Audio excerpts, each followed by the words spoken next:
দর্শক যেমনটা জানাচ্ছিলাম, এবারের ঈদ যাত্রায় স্বস্তি দেখা গেছে। এই বিষয়ে বিস্তারিত জানাতে সায়েদাবাদ থেকে যুক্ত হচ্ছেন নাইমাল জিকো। জিকো, ঘরমুখো মানুষের ভিড় কেমন দেখছেন আর যাত্রীরা কি বলছেন, বিস্তারিত জানাবেন।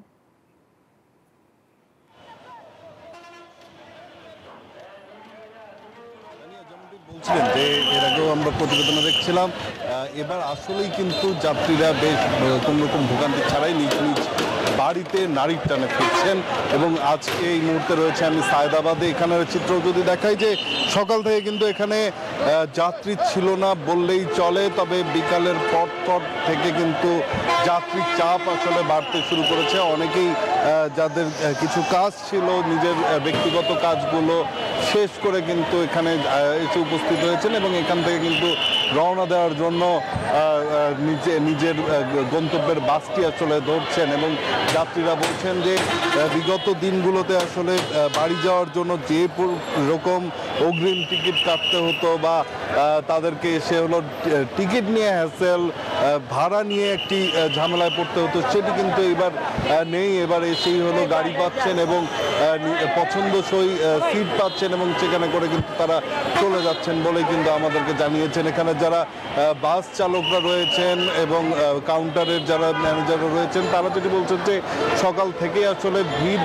কম ছিল এবং তারা হলো সারাটা দিনই বলতে গেলে প্রায় অলস সময় পার করছেন। তবে এই বিকালের দিক থেকে কিন্তু যাত্রীর চাপ আসলে বাড়ছে এবং তাদের ব্যস্ততাও বেড়ে গেছে। সকাল থেকে তেমন একটি গাড়ি না চাললেও এখন যেই সমস্ত গাড়িগুলো আসলে চলছে সেগুলো পুরোপুরি বলতে গেলে ভোরেই ছাড়ছে। মানে প্রতিটি গাড়ি প্রত্যেকটি সিট আসলে পরিপূর্ণভাবেই হলো এখান থেকে ছেড়ে যাচ্ছে বলে আমাদেরকে কিন্তু তারা জানিয়েছেন। গতকালকেও যাত্রীদের চাপ ছিল না, তবে আজকে যাত্রীদের কিছুটা চাপ বেশি হওয়ার কারণে তারা যেই আশাটি করেছিলেন যে এই ঈদে যেই লোকসানটি আসলে লাভের পরিবর্তে লোকসানের যেই জায়গাটি আসলে এসেছিল সেটি থেকে আসলে কিন্তু তারা বেরিয়ে এসেছেন। তো যদি সামগ্রিকভাবে বলি যে বিকালের পর থেকে আসলে যাত্রীর চাপ বেড়েছে এবং এখানে মানুষ কিন্তু কোনো রকম ভোগান্তি ছাড়াই নিজ নিজ এলাকায় নিজ নিজ গন্তব্যে আসলে ছুটে চলেছেন। তো এই ছিল এখন পর্যন্ত সায়েদাবাদ থেকে আমার কাছে সবচেয়ে তথ্য। আমার আরেক সহকর্মী মাহমুদ রয়েছেন এয়ারপোর্ট এলাকায়, সেখানকার পরিস্থিতি জানতে সরাসরি যুক্ত হবো তার সাথে। মাহমুদ।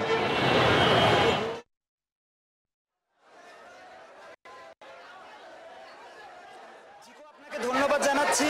মোটামুটি কোনো ধরনের বড় ভোগান্তি ছাড়াই কিন্তু ট্রেনগুলো আসছে এবং চলে যাচ্ছে। কিন্তু এই মুহূর্তে ঢাকা থেকে রাজশাহীগামী যে সিল্ক সিটি যে ট্রেনটি, সেই ট্রেনটি বান্ডেল থাকলে প্রতি সেনমানিতে টাকা বাঁচবে।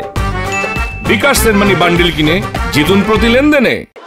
বিমানবন্দর স্টেশনে এসে থেমেছে এবং দেখতে পাচ্ছেন কিন্তু কিমান মানুষ আসলে নারীর টানে বাড়ি ফিরে যেতে যে স্টেশনে এসেছেন, তারা কি পরিমাণ ভোগান্তি নিয়ে স্টেশনে ট্রেনে ওঠার চেষ্টা করছেন। এই ট্রেনটি কিন্তু 1 ঘন্টা লেট করেছে, অর্থাৎ 3টার সময় ট্রেনটি ছাড়ার কথা ছিল, কিন্তু ট্রেনটি 1 ঘন্টা দেরি করেছে এবং যাত্রীরা দীর্ঘ সময় এখানে অপেক্ষমান ছিলেন। কিন্তু যে পরিমাণ আসলে টিকিট কাটা হয়েছে সিটে এবং 25% দাঁড়ানো, যে তার বাইরেও কিন্তু প্রচুর মানুষ আসলে উপস্থিত হয়েছেন স্টেশনে। তাদেরকে নিবৃত্ত করার বিষয়ে কোনো ধরনের উদ্যোগ নিতে কিন্তু আমরা দেখিনি, যে কারণে মানুষ কিন্তু হুড়মুড় করে ট্রেনে ঢোকার চেষ্টা করছেন। যে কোনোভাবেই ট্রেনের ভেতরে বা ছাদে যদি তারা একটু জায়গা পান, তারা বাড়িতে যাবেন এবং ঈদে স্বজনদের সঙ্গে যুক্ত হবেন, এই আশাতেই কিন্তু রয়েছেন মানুষ। কিন্তু যেভাবে তারা ছাদে উঠছেন এবং এই দীর্ঘ পথ তারা পাড়ি দেবেন, সেখানে কিন্তু এক ধরনের ঝুঁকি থেকেই যায় এবং এই ক্ষেত্রে অবশ্যই রেল কর্তৃপক্ষের একটি ভূমিকা ছিল। আমরা ট্রেনের ভিতরে একটু দেখাতে চাই আসলে কি পরিমাণ মানুষ সিটে ওঠার পাশাপাশি মানুষজন দাঁড়িয়ে যাচ্ছেন। আসলে কিছুই বলার নেই, সবাই ঈদের ছুটিতে রয়েছে এবং বাড়িতে যাবার চেষ্টা করছে, যে কারণে কিন্তু কাউকে নামিয়ে দেয়া বা হচ্ছে যে সেইভাবে চেক করাটা কিন্তু সম্ভব হচ্ছে না। একজনের সাথে একটু কথা বলি আপনার সাথে। আপনি কি শুনতে? অনেক ভিড়, ট্রেনের ভিতরে অনেক ভিড় এবং অনেক লোক যাত্রীরা মানে উঠতে পারছে না। জায়গা আপনার ভিতরে অনেক ফাঁকা আছে কিন্তু আপনার লোকজন উঠতে পারতেছেন। আপনি গেটে অনেক ভিড় কিন্তু আপনার ভিতরে ফাঁকা আছে, লোক উঠতে পারতেছে না। দেখতে পাচ্ছেন কিন্তু কি অবস্থায় মানুষজন আছে।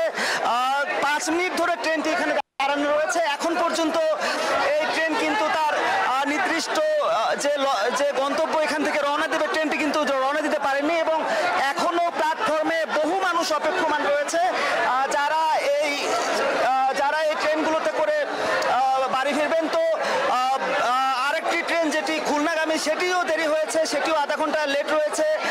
এছাড়া বাকি ট্রেনগুলো কিন্তু মোটামুটি নির্ধারিত শিডিউলের মধ্যে যাওয়ার চেষ্টা করছে, কিন্তু যেগুলো আমরা দেখালাম ট্রেনের ছাদে মানুষ ওঠা এবং অতিরিক্ত যে যাত্রী ওঠার বিষয়গুলো সেগুলো কিন্তু রয়ে গেছে। তানিয়া, মাহমুদ আপনাকে ধন্যবাদ।